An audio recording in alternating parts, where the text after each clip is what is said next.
اما بعد فاعوذ باللہ من الشیطان الرجیم بسم اللہ الرحمن الرحیم۔ ایک دفعہ ہدیہ درود پیش کیجئے۔ اللہم صلی علی سیدنا و مولانا محمد وعلی آلہ وعطرتہ بعدد کل معلوم لک۔ آج کا ہمارا درس قرآن سورہ نساء کی پہلی آیت سے شروع ہو رہا ہے۔ سورہ نساء یہ مدنی صورت ہے، ہجرت کے بعد نازل ہوئی، اور اس میں 24 رکوع ہیں، اور سورہ بقرہ کے بعد یہ طویل صورت ہے۔ یعنی سب سے بڑی صورت بقرہ ہے سورہ قرآن کی، اور اس کے بعد جو بڑی صورت ہے وہ سورہ نساء ہے۔ تو قرآن مجید کی 7 بڑی جو صورتیں ہیں ان میں یہ دوسرے نمبر پہ ہے۔ سورہ بقرہ، آل عمران، سورہ نساء، سورہ مائدہ، سورہ انعام، سورہ اعراف اور سورہ انفال، یہ 7 بڑی صورتیں ہیں۔ ان کو سبع الطوال کہا جاتا ہے، یعنی 7 طویل صورتیں۔ تو جن صورتوں میں 100 سے زیادہ صورتیں ہوتی ہیں ان کو معین کہا جاتا ہے، اور جن صورتوں میں 100 سے کم آیتیں ہوتی ہیں ان کو مثانی کہا جاتا ہے، اور مثانی کے بعد مفصل، سورہ حجرات سے سورہ بروج تک ان صورتوں کو طوال مفصل کہا جاتا ہے۔ سورہ بروج سے سورہ بینہ تک، لم یکن الا زینہ، ان کو اوساط مفصل کہا جاتا ہے، اور لم یکن الا زینہ سے سورہ بینہ سے سورہ ناس تک ان کو کسار مفصل صورتوں کو کہا جاتا ہے۔ تو سورہ نساء کو سورہ نساء اس لیے کہتے ہیں کہ اس میں نساء خاتون کو کہا جاتا ہے، عورت کو کہا جاتا ہے، تو عورتوں کے متعلقہ اس میں کافی سارے احکامات ہیں۔ اس کے جو مضامین ہیں سورہ نساء میں جو باتیں ذکر کی گئیں ان میں رشتہ داروں کے ساتھ جو سلوک ہے کس طرح کرنا ہے اس کو بیان فرمایا گیا ہے، یتیموں کے ساتھ کس طرح کا سلوک کرنا ہے، اور شادی کے معاملات اس میں بیان کیے گئے، وراثت کے احکام اس میں بیان کیے گئے، فحاشی و بے حیائی کے متعلقہ احکام بیان کیے گئے، اور اعمال صالحہ کے حوالے سے اس میں احکام بیان کیے گئے، توبہ کے حوالے سے، مسلمان کا مال ناحق کھانے سے منع کرنا، اس طرح کے معاملات، معاشرتی زندگی کے حوالے سے والدین اور رشتہ داروں کے ساتھ حسن سلوک، بخل کی مذمت، ایمان اور اعمال صالحہ کی نصیحت، یہود کی شرارتوں اور مسلمانوں کو یہودیوں کی شرارتوں سے باخبر کرنا، منافقوں کی تنبیہ کی گئی، اس میں جہاد کی تلقین ہے، اور اس کے علاوہ منافقوں کی ریشہ دانیوں سے مسلمانوں کو نصیحت کی گئی، یعنی ان کے جو سازشیں تھیں ان سے مسلمانوں کو آگاہ کیا گیا۔ تو یہ سورہ نساء میں جو بیان ہوا یہ چیزیں ہیں۔ بسم اللہ رب العزت فرماتے ہیں، بسم اللہ الرحمن الرحیم، اللہ کے نام سے شروع جو بڑا مہربان نہایت رحم والا ہے۔ یا ایھا الناس اتقوا ربکم الذی خلقکم من نفس واحد، اے لوگو اپنے رب سے ڈرو جس نے تم کو پیدا کیا، من نفس واحد، ایک شخص سے، یعنی آدم سے، آدم علیہ السلام سے تم کو پیدا کیا، وخلق منہا زوجہا وبث منہما رجالا کثیرا ونساء، اور اس سے اس کی بیوی حوا کو پیدا کیا، اور ان دونوں سے باکثرت مردوں اور عورتوں کو پھیلا دیا۔ واتقوا اللہ الذی تساءلون بہ والارحام، اور اللہ سے ڈرو جس کے سبب تم ایک دوسرے سے سوال کرتے ہو، ان اللہ کان علیکم رقیبا، اور رشتہ داروں سے قطع تعلقی کرنے سے ڈرتے رہو۔ ان اللہ کان علیکم رقیبا، بے شک اللہ رب العزت تم پر نگہبان ہے، تمہاری حفاظت کرنے والا ہے، تمہاری نگرانی فرمانے والا ہے۔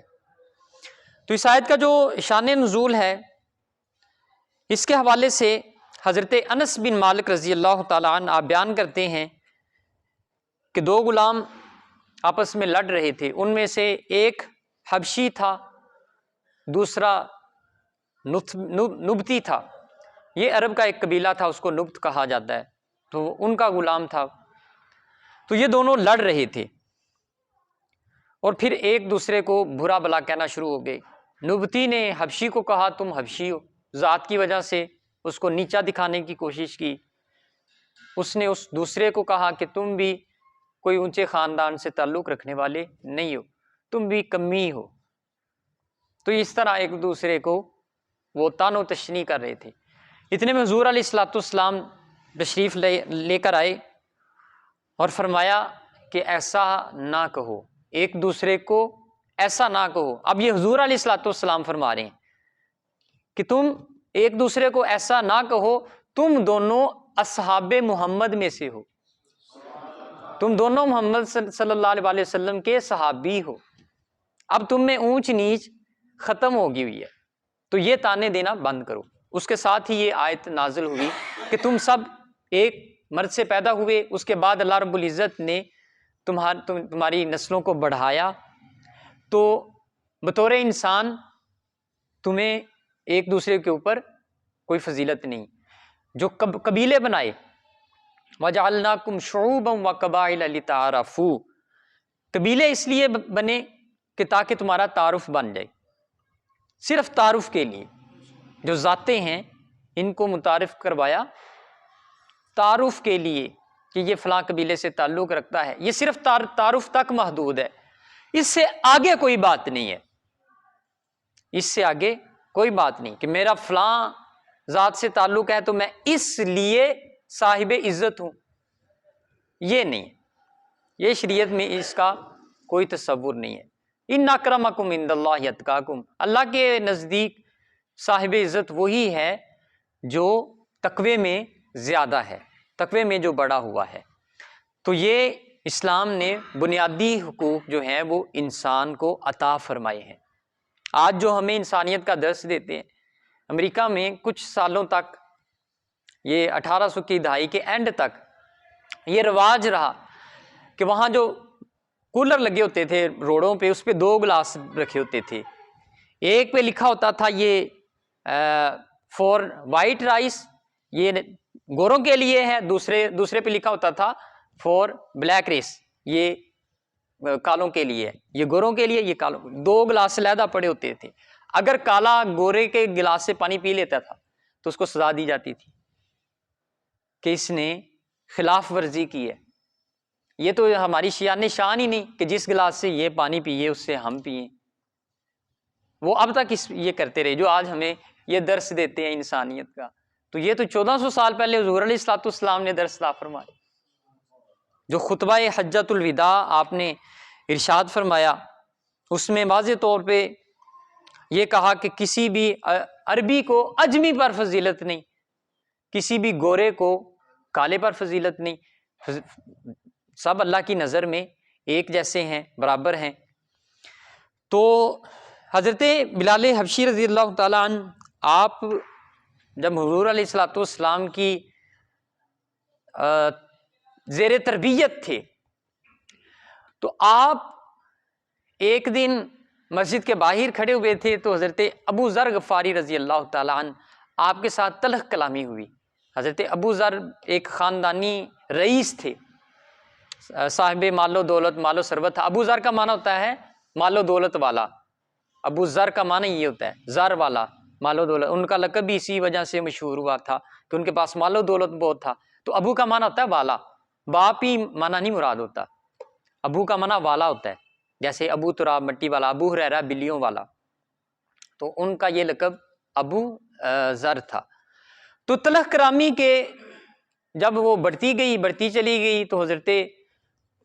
ابو ذر نے حضرت بلال حبشی رضی اللہ تعالیٰ عنہ کو تلخ کلامی میں جذبات کے جوش میں آگے یہ کہا کہ تم کالی ماں کے بیٹے ہو. تو حضرت بلال حبشی رضی اللہ تعالیٰ عنہ آپ حضور نبی رحمت صلی اللہ علیہ وسلم کی بارگاہ میں حاضر ہوئے اور عرض کی کہ یا رسول اللہ صلی اللہ علیہ وسلم، یہ حضرت ابو ذر نے مجھے میرے رنگ کا تانا دیتے ہوئے مجھے اس طرح یہ گالی دی. تو حضور علیہ الصلوۃ والسلام نے فرمایا کہ ابو ذر کو بلایا جائے. حضرت ابو ذر غفاری رضی اللہ تعالیٰ عنہ آپ حاضر ہوئے تو حضور علیہ الصلوۃ والسلام نے فرمایا کہ اے ابو ذر ابھی جہالت ختم نہیں ہوئی، ابھی نہیں جہالت ختم ہوئی، میں تربیت کر رہا ہوں، یہ وہی آ رہی ہے، یہ تربیت کر رہی ہے، میں تربیت کر رہا ہوں، وہ جہالت ابھی نہیں ختم ہوئی۔ یہ حضور علیہ الصلوۃ والسلام نے حضرت ابو ذر سے فرمایا، بس اتنا فرمایا۔ حضرت ابو ذر غفاری رضی اللہ تعالیٰ عنہ آپ مسجد سے اٹھے، باہر جا کے لیٹ گئے شرمندگی کے ساتھ۔ یہ عرب کا ایک کلچر تھا، ایک روایت تھی کہ جب وہ شرمندگی کسی بات پہ محسوس کرتے تھے تو اپنے آپ کو وہ یوں باہر لٹا دیتے تھے زمین پہ، اپنے آپ کو حقیر ثابت کرنے کے لیے۔ جب یہ پتہ چلا کہ حضرت ابو ذر جو ہیں، جو صاحب مال و دولت ہیں، وہ یوں باہر لیٹے ہوئے ہیں، کچھ صحابہ کرام حضرت بلال حبشی رضی اللہ تعالیٰ عنہ آپ کے پاس آئے اور یہ کہا کہ بلال اب معاف کر دینا چاہیے آپ کو، کہ یہ ایک معافی کا انداز ہی ہے، تو آپ جائیے ان کے پاس اور انہیں کہیے کہ وہ اٹھ جائیں۔ تو حضرت بلال حبشی رضی اللہ تعالیٰ عنہ آپ تشریف لے کر گئے باہر اور فرمایا کہ ابو ذر اٹھ جائیے، میں نے آپ کو معاف کیا، آپ اٹھ جائیں، میں آپ کو معاف کرتا ہوں۔ تو انہوں نے فرمایا کہ نہیں بلال، ایسے نہیں، آپ ایسا کریں کہ آپ اپنا قدم میری گال پہ رکھیں تاکہ مجھے آئندہ اس طرح کہنے کی آپ کو جسارت نہ ہو کہ جس کو حضور علیہ الصلوۃ والسلام کے دربار میں عزت مل چکی ہے، حضور علیہ الصلوۃ والسلام کے دربار میں جس کو عزت مل چکی ہے، ابو ذر اس کو دوبارہ اس طرح تحقیر نہ کر سکے۔ میں اس سے بھی زیادہ جو ہے اپنے آپ کو حقارت میں لے کے جانا چاہتا ہوں، تحقیر میں لے کے جانا چاہتا ہوں، تاکہ مجھے یہ یاد رہے کہ دوبارہ آپ کو یوں نہ میں کہوں۔ تو اب دیکھیں، جس کو حضور علیہ الصلوۃ والسلام کی بارگاہ میں عزت ملی ہے وہ ایک صحابی حضرت بلال ہیں، تو حضرت صدیق اکبر بھی وہ ہیں جن کو حضور نے عزت دی، حضرت عمر فاروق بھی وہ ہیں جن کو حضور نے عزت عطا فرمائی، عثمان غنی بھی وہ ہیں جن کو حضور علیہ الصلوۃ والسلام نے عزت عطا فرمائی، امیر معاویہ بھی وہ ہیں جن کو حضور علیہ الصلوۃ والسلام نے عزت عطا فرمائی۔ مولا کائنات ان کے سر پہ تو عزت کا تاج حضور علیہ الصلوۃ والسلام نے رکھا، تو جن کو حضور نے عزت دی ہے، ہم کون ہوتے ہیں ہم ان کی عزت اچھالنے کی کوشش کریں؟ گویا ہم حضور علیہ الصلوۃ والسلام کے کردار کے اوپر انگلی اٹھا رہے ہیں کہ آپ نے جن کو عزت دی ہے عزت کے لائق نہیں تھے، معاذ اللہ، پھر تو مفہوم یہی بن رہا ہے نا۔ تو اس لیے جن نفوس قدسیہ کو بالخصوص حضور علیہ الصلوۃ والسلام کے دربار سے عزت مل چکی ہے، ان کے متعلق حرف غلط زبان پہ لانا یہ مسلمان کا شعار نہیں ہے۔ اس کے بعد فرمایا وَآتُوا الْيَتَامَى أَمْوَالَهُمْ وَلَا تَتَبَدَّلُوا الْخَبِيثَ بِالطَّيِّبِ، اور یتیموں کو ان کے اموال دے دو، وَلَا تَتَبَدَّلُوا الْخَبِيثَ بِالطَّيِّبِ، اور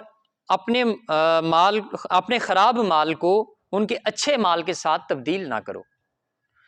وَلَا تَأْكُلُوا أَمْوَالَهُمْ إِلَىٰ أَمْوَالِكُمْ، اور ان کے مال کو اپنے مال کے ساتھ ملا کر مت کھاؤ، إِنَّهُ كَانَ حُوبًا كَبِيرًا، بے شک یہ بہت بڑا گناہ ہے۔ تو اب عرب میں چونکہ قبائلی علاقہ جات تھے، قبیلوں کے ساتھ وہ رہتے تھے، تو ایک ہی جگہ پہ ایک قبیلہ آباد ہوتا تھا، دوسری جگہ پہ دوسرا آباد ہوتا تھا، تو اگر وہاں پہ بالفرض کوئی یتیم ہو جاتا تھا تو اس کی جائیداد وہ قبیلے کی جائیداد میں ضم ہو جاتی تھی، تو وہ جب بڑا ہوتا تھا اس کے حصے میں آتا ہی کچھ نہیں تھا، بس وہ جس کی کفالت میں جاتا تھا وہی اس کے وسائل کے اوپر قابض ہو جاتا تھا، اس کی جائیداد کے اوپر۔ تو فرمایا کہ یہ جو یتیموں کی حق تلفی ہے اس کو ختم کرو، اور اپنے خراب مال کو ان کے اچھے مال کے ساتھ نہ تبدیل کرو۔ اب بالفرض اگر ان کو دے بھی رہے ہیں، زمین ہے یا اس کے علاوہ کچھ اور ہے، اب اگر بالفرض اس کی زمین کو رستہ لگ رہا ہے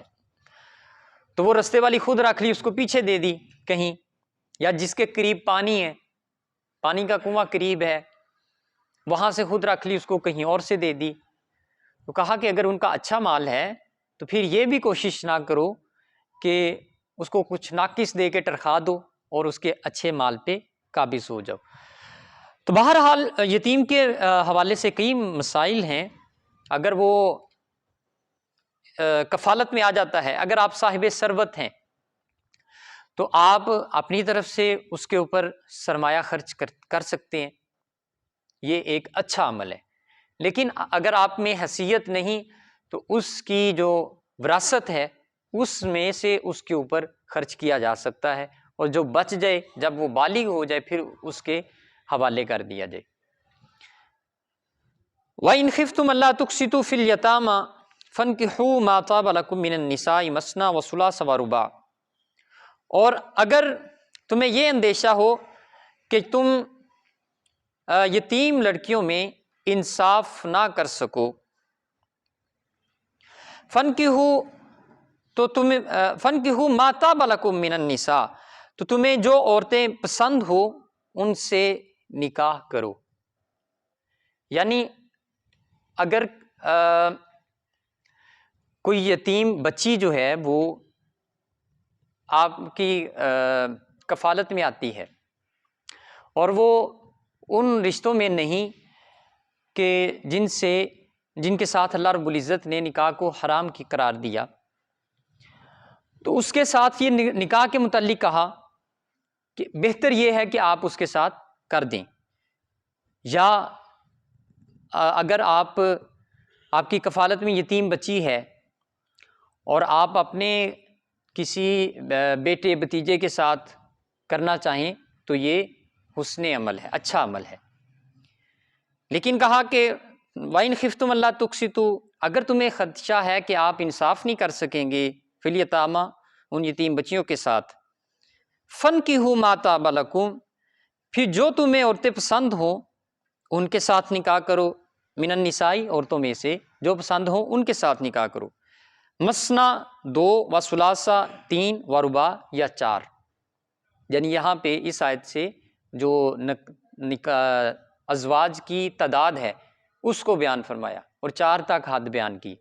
کہ 4 تک اجازت دی گئی اس آیت میں۔ فَإِنْ خِفْتُمْ أَلَّا تَعْدِلُوا فَوَاحِدَةً أَوْ مَا مَلَكَتْ أَيْمَانُكُمْ پس اگر تمہیں یہ خدشہ ہو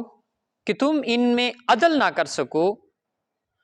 تو صرف ایک سے ہی نکاح کرو۔ یعنی اگر آپ کو یہ خدشہ ہے کہ آپ 2 کریں گے تو آپ ان میں انصاف نہیں کر سکیں گے، پھر فرمایا کہ ایک پر ہی اکتفا کرو۔ اگر آپ 2 کر رہے ہیں تو ان میں عدل کا معیار جو ہے وہ قائم رہنا چاہیے۔ اس کے بعد اگر آپ تیسری کی طرف جاتے ہیں تو تینوں میں عدل کا معیار قائم ہونا چاہیے، اور پھر اس کے بعد بھی چوتھی کی طرف جاتے ہیں تو پھر 4 میں عدل کا معیار قائم رہنا چاہیے۔ اس میں جو نان و نفقہ ہے وہ بھی ایک اہمیت کا حامل ہے۔ جو شادی ہے یہ فرض بھی ہے، کسی صورت میں یہ فرض بھی ہو جاتی ہے، کسی صورت میں یہ واجب بھی ہو جاتی ہے، اس کی سنت حیثیت بھی ہے، اس کی مکروہ حیثیت بھی ہے، اور بعض دفعہ شادی کرنا حرام بھی ہے۔ اب جو فرض اس کی حیثیت ہے شادی کی وہ یہ ہے کہ آپ صاحب ثروت ہیں، آپ کے پاس مال و دولت ہے، اور آپ جسمانی طور پہ بھی طاقتور ہیں، اور آپ کو یہ خدشہ بھی ہے کہ اگر آپ شادی نہیں کریں گے تو آپ برائی کا ارتکاب کریں گے، تو اس صورت میں شادی کرنا لازم ہو جاتا ہے، لازم ہو جاتا ہے۔ اور اگر آپ مالی طور پہ کمزور ہیں لیکن کچھ گزارا کر سکتے ہیں، کچھ نہ کچھ گزارا کر سکتے ہیں، جنہوں کہتے ہیں بھوکھا نہیں سون دیندا، کوئی دال روٹی کر لے گا، اس صورت میں واجب ہے۔ جسمانی طور پہ وہ فٹ ہے لیکن مالی طور پہ کمزور ہے، اور اسے یہ خدشہ بھی ہے کہ اگر شادی نہیں کرے گا تو برائی کی طرف جائے گا، تو پھر اس کے اوپر یہ واجب ہو جاتا ہے۔ اور اگر وہ مالی طور پہ بالکل کمزور ہے پھر اس کے اوپر یہ لازم ہے کہ وہ روزے رکھے، کیونکہ روزہ جو ہے یہ انسان کو خود پہ کنٹرول کرنے کی طاقت دیتا ہے، تو اس کے اوپر روزے رکھنا پھر لازم ہو جاتا ہے۔ یعنی فرض والی اہمیت تو نہیں ہوتی لیکن پھر بھی ضروری ہو جاتا ہے۔ اس کے بعد جو حرام ہے وہ اس صورت میں کہ آپ ایک تو معاشی طور پہ بھی کمزور ہیں اور دوسرا آپ جسمانی طور پہ بھی کمزور ہیں، تو اس صورت میں اگر آپ اس خاتون سے شادی کرتے ہیں جس کو ان دونوں چیزوں کی ضرورت ہے، تو یہ تعلق جو ہے، یہ شادی جو ہے یہ ہو تو جائے گی نکاح، لیکن یہ حرام طریقہ ہے کہ اس اور خاتون کے پھر برائی میں مبتلا ہونے کا قوی امکان ہو جاتا ہے۔ اب آپ ضروریات نہیں پوری کریں گے تو پھر وہ کہیں اور سے کرنا شروع کر دے گی، تو یہ صورت جو ہے یہ ناجائز ہے۔ اس کے بعد فرمایا وَآتُوا النِّسَاءَ صَدُقَاتِهِنَّ نِحْلًا، کہ تم کسی ایک کی طرف جھک جاؤ اور عورتوں کو ان کے مہر خوشی سے ادا کرو۔ یعنی اس میں اگر یہ خدشہ ہے کہ آپ کا جھکاؤ ایک کی طرف ہو جائے گا اور دوسری کے حق تلفی شروع ہو جائے گی، تو اس صورت میں کہا کہ پھر ایک پر ہی اکتفا کیا جائے، اور جو ان کے مہر ہیں اس کو خوشی سے ادا کرنے کا حکم ہے۔ صدقاتہن نحلا، کہ مہر جو ہیں وہ خوشی سے ادا کیے جائیں، خوشی بھی شرط ہے ساتھ میں، منہ چہرہ نہ اتر جائے یہ ادا کرتے وقت۔ تو ابھی یہ بھی معاشرے میں ایک المیہ ہے، جب سب کچھ ہو رہا ہوتا ہے، ڈھول ڈمکا ہو رہا ہوتا ہے، اس کے اوپر پیسے نچھاور ہو رہے ہوتے ہیں، دڑا دڑ ہو رہے ہوتے ہیں، مہنگے سے مہنگے لباس اور مہنگے سے مہنگے کھانوں پہ خرچ، یہ شرعی مسئلہ ہے۔ شریعت نے ڈھول ڈمکے تو لازم نہیں کیے، نہ ہی مہنگے لباسوں کی شرط لگائی ہے، نہ ہی مہنگے شادی حال کی شرط لگائی ہے، یہ لازم کیا حق مہر۔ جب اس کی باری آتی ہے کہندے نے ہاں جی شریع ویل لو جی جنہ کو بند ہے، مطلب اس میں یہ کوشش نہیں ہوتی کہ بڑھ چڑھ کے دیں، اس میں یہ پھر پسے پشت ہوتا ہے، جن دے نال گزارا ہو جاندہ نہ انہیں کو کر لو، اگر کوئی کچھ ہزار بڑھانا چاہیں تو وہ چھڈو جی ساڈے محلے اتھے پنڈ دے وچ نہیں انج دا رواج ہے گا۔ تو مطلب یہ ہے کہ شریعت میں تو یہ رواج نہیں تھا کہ آپ یہ فضول خرچیاں ان کو شروع کر دیں، مطلب پھر یہ شریعت پیچھے رہ گی نا،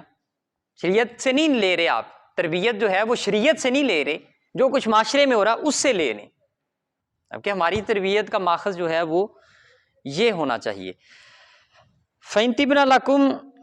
عَنْ شَيْءٍ مِّنْهُ نَفْسًا فَكُلُوهُ هَنِيئًا مَرِيئًا، پھر اگر وہ خوشی سے اس مہر میں سے تم کو کچھ دے دیں تو پھر آپ اسے باخوشی لے لیں، یعنی اگر وہ آپ نے ادا کر دیا ہے اور وہ اس میں سے کچھ آپ کو واپس کرنا چاہتی ہے تو وہ واپس لینے میں کوئی حرج نہیں ہے، یا وہ جو طے پایا ہے اس میں سے کہتی ہے چلے اس میں سے مجھے دے ہی آپ کم دیں، تو یہ بھی صورتحال جائز ہے۔ اور یا یہ کہ مہر مؤجل تھا، یعنی جس کو بعد میں ادا کرنا تھا، ایک معجل ہوتا ہے عین کے ساتھ جس کو موقع پہ ادا کیا جاتا ہے، ایک غیر معجل ہوتا ہے یا مؤجل جس کو وعدہ کیا ہوتا ہے کہ آپ کو بعد میں ادا کیا جائے گا، جیسے کوئی بڑی اماؤنٹ ہوتی ہے یا سونا زیادہ مقدار میں ہوتا ہے تو پھر وہ کہہ دیتے ہیں کہ یہ بھی ادا کریں گے لیکن بعد میں کریں گے، تو اگر وہ خاتون بذات خود ہی معاف کرنا چاہتی ہے تو اس کو یہ اختیار ہے کہ وہ معاف کر سکتی ہے، وہ یہ کہہ سکتی ہے کہ میں آپ سے نہیں لیتی۔ تو ان آیات میں جو ازدواجی تعلق ہے اس کو قرآن نے بیان فرمایا کہ یہ بھی ایک شریعت کا حصہ ہے، اور اس کی تلقین فرمائی حضور علیہ الصلوۃ والسلام نے بذات خود، النکاح من سنتی فمن رغب عن سنتی فلیس منی، کہ نکاح جو ہے یہ میری سنت ہے اور جو میری سنت سے منہ موڑے گا وہ ہم میں سے نہیں ہے۔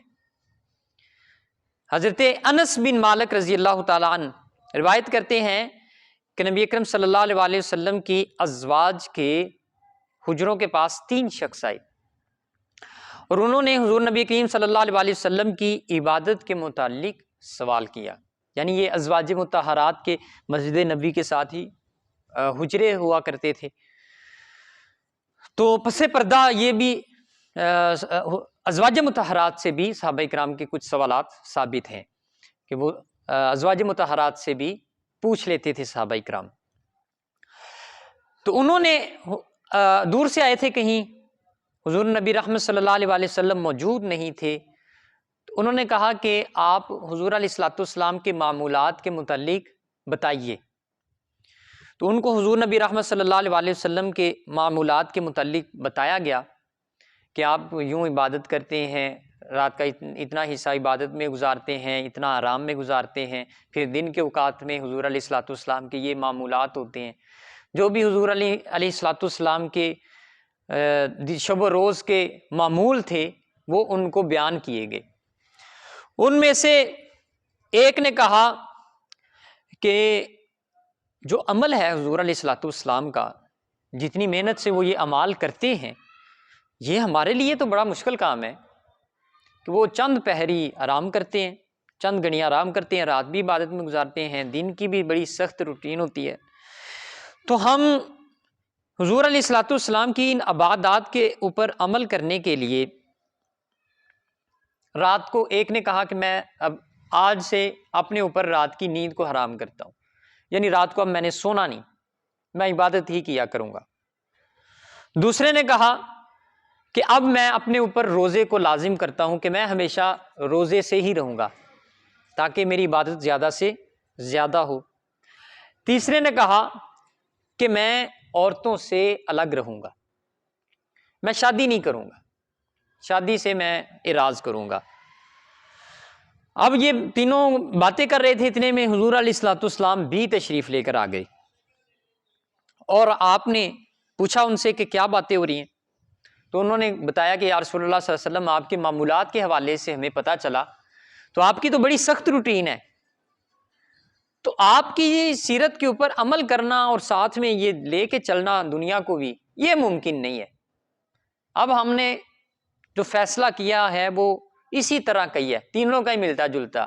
کہ رات کو بھی قطع تعلقی ہے لوگوں سے، عبادت کرے گا کوئی شادی نہیں کرے گا، کوئی ہمیشہ روزے ہی رکھے گا. تو حضور نبی کریم صلی اللہ علیہ وسلم نے فرمایا کہ باخدا میں تم سب میں سے زیادہ اللہ سے ڈرنے والا ہوں، میرے دل میں تم سب سے زیادہ خدا کا خوف ہے، لیکن میں روزے رکھتا بھی ہوں اور چھوڑتا بھی ہوں. نفلی روزے جو ہیں یہ کبھی رکھ لیتا ہوں، کبھی چھوڑ دیتا ہوں، اور میں نماز کو بھی ادا کرتا ہوں، میں سوتا بھی ہوں، اور میں نے نکاح بھی کیے ہوئے ہیں. سو جس نے میری سنت سے اعراض کیا، منہ موڑا میری سنت سے، وہ میرے طریقے پر نہیں ہے، وہ میرے طریقے پر نہیں. اسی لیے یہ حضور علیہ الصلوۃ والسلام نے جو معاشرتی زندگی ہے وہ پوری کھول کے سامنے رکھ دی کہ دنیاوی امور بھی سر انجام دیے ہیں اور اس کے ساتھ ساتھ دینی امور بھی سر انجام دیے ہیں، لیکن دنیا کو دین کے اوپر غلبہ نہیں آنے دیا، غالب نہیں ہونے دیا،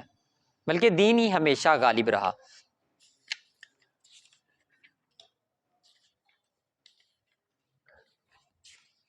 اس کے بعد یہ لمبی آیات ہیں انشاءاللہ العزیز، یہاں سے ہم آگے کل پڑھیں گے. دعا ہے جو کچھ بھی آج ہم نے پڑھا سنا سمجھا، اللہ رب العزت اس کی مزید سمجھ دے اور اس کے اوپر عمل کی بھی توفیق دے، اور جو نہیں سمجھ سکے اللہ رب العزت وہ بھی سمجھنے کی توفیق عطا فرمائے. وما توفیقی الا باللہ.